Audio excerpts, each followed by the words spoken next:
Chat ಜಿಪಿಟಿಯಂಥ ತಾಂತ್ರಿಕ ಮಾಧ್ಯಮವನ್ನು ಹೆಚ್ಚು ಬಳಕೆ ಮಾಡ್ತಾ ಇದ್ದರೆ ನಮ್ಮ ಮನಸ್ಸಿನ ಕ್ರಿಯಾಶೀಲತೆಯನ್ನೇ ನಾಶ ಮಾಡುವ ಮೂಲಕ ಮೆದುಳಿನ ಮೇಲೆ ದುಷ್ಪರಿಣಾಮ ಬೀರುವ ಸಾಧ್ಯತೆ ಹೆಚ್ಚಾಗಿರುವ ನಿಟ್ಟಿನಲ್ಲಿ ಅಗತ್ಯಕ್ಕೆ ತಕ್ಕಂತೆ ಎಐ ಜಿಪಿಟಿಯಂಥ ಮಾಧ್ಯಮವನ್ನು ಬಳಸುವ ಮೂಲಕ ಮಾನಸಿಕ ಮತ್ತು ದೈಹಿಕ ಆರೋಗ್ಯದ ಕಡೆಗೆ ಗಮನ ನೀಡಿ ಎಂದು ಆಯುಷ್ ಇಲಾಖೆಯ ಹಿರಿಯ ವೈದ್ಯಾಧಿಕಾರಿ ಡಾಕ್ಟರ್ ಶುಭಾ ಕೆಜಿ ವಿದ್ಯಾರ್ಥಿಗಳಿಗೆ ಕರೆ ನೀಡಿದ್ದಾರೆ.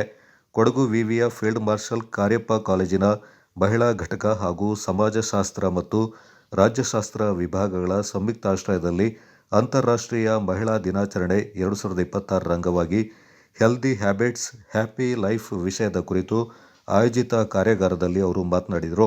ಯೌವನದಲ್ಲಿ ಯುವತಿಯರು ಚರ್ಮ ಸಂರಕ್ಷಣೆ ಸಂಬಂಧಿತ ಹೆಚ್ಚು ಜಾಗೃತಿ ವಹಿಸುವ ನಿಟ್ಟಿನಲ್ಲಿ ಆರೋಗ್ಯಕರ ಆಹಾರವನ್ನು ಸೇವಿಸಬೇಕೆಂದರು. ಆಯಾಯ ಕಾಲಮಾನಕ್ಕೆ ತಕ್ಕಂತೆ ಆಹಾರ ಸೇವನೆಯು ಯೌವನದಲ್ಲಿ ಮುಖ್ಯವಾಗುತ್ತೆ ಎಂದರು. ಮಹಿಳಾ ಮತ್ತು ಮಕ್ಕಳ ಕಲ್ಯಾಣ ಇಲಾಖೆಯ ಸಹ ನಿರ್ದೇಶಕಿ ಮೇಪಾಡಂಡ ಸವಿತಾ ಕೀರ್ತನ್ ಮಾತನಾಡಿ, ವಿದ್ಯಾರ್ಥಿಗಳು ಹೇಗೆ ದುಶ್ಚಟಗಳಿಗೆ ಒಳಗಾಗ್ತಾ ಇದ್ದಾರೆ, ಮೊಬೈಲ್ ದುರ್ಬಳಕೆಯಿಂದ ದಿಕ್ಕು ತಪ್ಪುತ್ತಿದ್ದಾರೆ ಎಂದು ವಿವರಿಸಿ ಜೀವನದಲ್ಲಿ ತೆಗೆದುಕೊಳ್ಳಬೇಕಾದ ಸರಿಯಾದ ನಿರ್ಧಾರಗಳು ಮತ್ತು ಪೌಷ್ಟಿಕಾಹಾರದ ಮಹತ್ವದ ಕುರಿತು ಜಾಗೃತಿಯನ್ನು ಮೂಡಿಸಿದರು.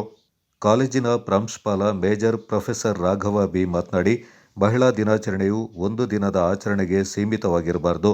ಪ್ರಸ್ತುತ ಸಮಾಜದಲ್ಲಿ ಮಹಿಳೆಯರು ವಿವಿಧ ಕ್ಷೇತ್ರಗಳಲ್ಲಿ ಸಾಧನೆಯನ್ನ ಮಾಡ್ತಾ ಇದ್ದಾರೆಂದರು.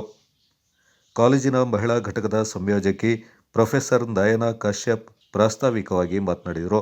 Professor Gayatri Devi, doctor AN Gayatri, doctor Shringar, Alok Bijay, Yogananda, Sharath, doctor Bhairavi, Kandika Prakash, doctor Vijayalatha, Devamma, doctor Amrutha ಹಾಗೂ ಡಾಕ್ಟರ್ ನಳಿನಿ ಈ ಸಂದರ್ಭ ಪಾಲ್ಗೊಂಡಿದ್ದರು.